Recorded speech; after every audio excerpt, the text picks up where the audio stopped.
লেখক সুনীল গঙ্গোপাধ্যায় একবার এক সাহিত্য সম্মেলনে বলেছিলেন, দেশভাগ নিয়ে আমার বাবার একটি উক্তি সবসময় মনে পড়ে। 1947-এর 15ই আগস্ট সকালে বাবা ভানা ভানা গলায় বলেছিলেন, ভারত স্বাধীন হল, আর আমরা আমাদের দেশ হারালাম। সেই হারানোর বেদনা এত বছর পরও বুকের মধ্যে টনটন করে। যে কোনো যুদ্ধ ও দাঙ্গায় সবচেয়ে বেশি ক্ষতিগ্রস্ত হয় নারীরা। 47-এর দেশভাগের সময়েও এর ব্যতিক্রম হয়নি। শত শত বছর একই সাথে বসবাস করা মানুষগুলো রাতারাতি কিভাবে হিংস্র দানবে রূপান্তরিত হয়েছিল তা দেখে শুধু শান্তিপ্রিয় ভারতবাসীরা নয়, সদ্য ভারতত্যাগী ব্রিটিশরাও হতবাক হয়ে গিয়েছিল। তবে ভারতভাগে সবচেয়ে বেশি দাম দিতে হয়েছে পাঞ্জাব ও বাংলাকে, কারণ এ দুটি রাজ্য ভাগ হয়ে পড়েছিল দুই দেশে। বাপ দাদার ভিটেমাটি ছেড়ে এপার থেকে ওপারে, ওপার থেকে এপারে পাড়ি জমাতে হয়েছে লাখ লাখ মানুষকে। সাম্প্রদায়িক বিষ বাষ্পে ভুলুণ্ঠিত হয়েছিল মানবতা। সেই লাঞ্ছনা, অত্যাচার আর ভয়াবহ নির্যাতনের ক্ষত এখনো শুকায়নি পাঞ্জাব ও বাংলার মানুষের মন থেকে।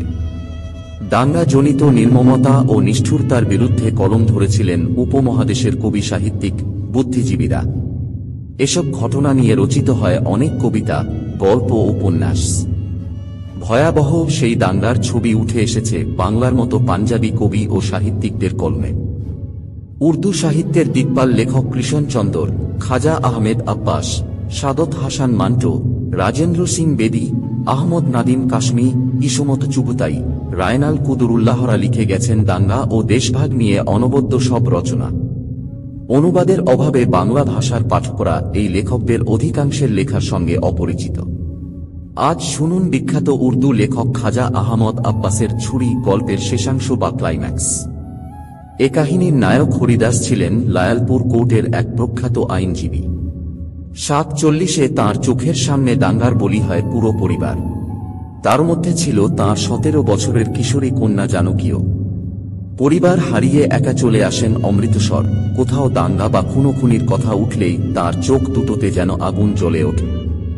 চোখে মুখে ফুটে ওঠে ঘৃণা। একসময় জলে ভরে ওঠে তাঁর দু চোখ। তখন তিনি চিৎকার করে বলতে থাকেন, প্রতিশোধ, প্রতিশোধ, প্রতিশোধ। সে সময় বিধর্মী নারীদের ধরে এনে ধর্ষণ করাটা একটা রেওয়াজে পরিণত হয়েছিল। লালসা মিটিয়ে তাদের বিক্রি করে দেওয়া হতো পতিতালয়ে। প্রতিশোধ নিতে হরিদাস একদিন এক পতিতালয়ে যান এবং 200 টাকার বিনিময়ে নিয়ে আসেন একটা মেয়েকে। তারপর হরিদাস ভিতরে প্রবেশ করলেন। সাবধানে দরজাটা বন্ধ করে দিয়ে মেয়েটির দিকে এগিয়ে গেলেন।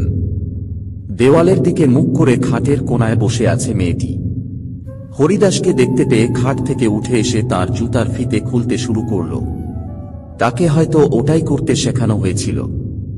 ওটা রাখ, কর্কশ গলায় বলে উঠলেন হরিদাস। মনে মনে অবশ্য খুশি হলেন এই ভেবে, বিধর্মী একটা মেয়ে তার পায়ে হাত রেখেছে। পোশাক খুলে ফেল, তিনি হুকুম দিলেন।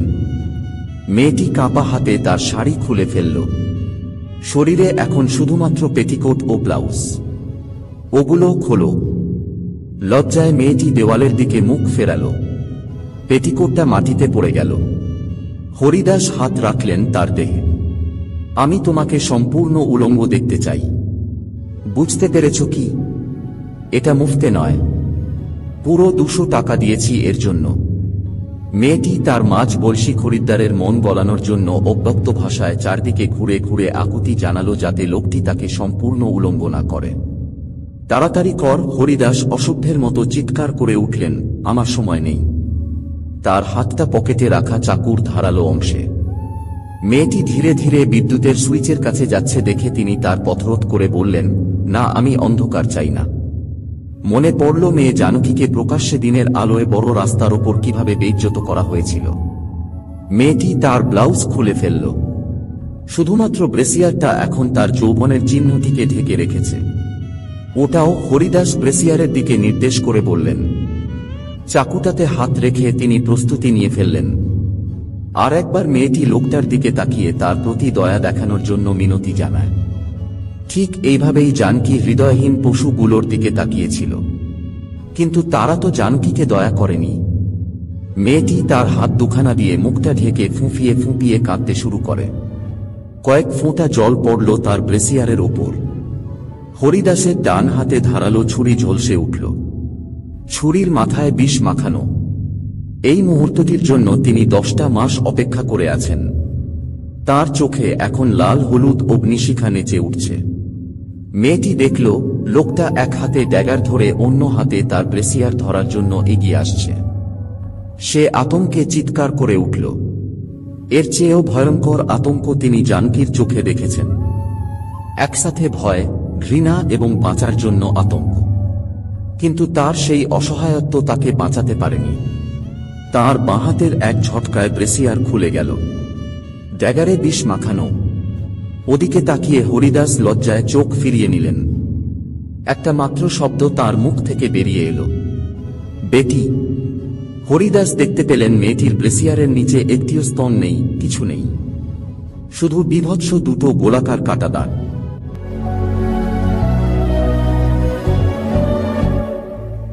আজকের উপস্থাপনা এখানেই শেষ করলাম। কেমন লাগলো আজকের উপস্থাপনা কমেন্ট বক্সে লিখুন। আর হ্যাঁ, আমাদের আজকের অনুষ্ঠান ভালো লাগলে চ্যানেলটি সাবস্ক্রাইব করতে ভুলবেন না। অনুষ্ঠান শেষে ধন্যবাদ জানাই আজকের লেখক স্বপন সেন মহাশয়কে। ধন্যবাদ।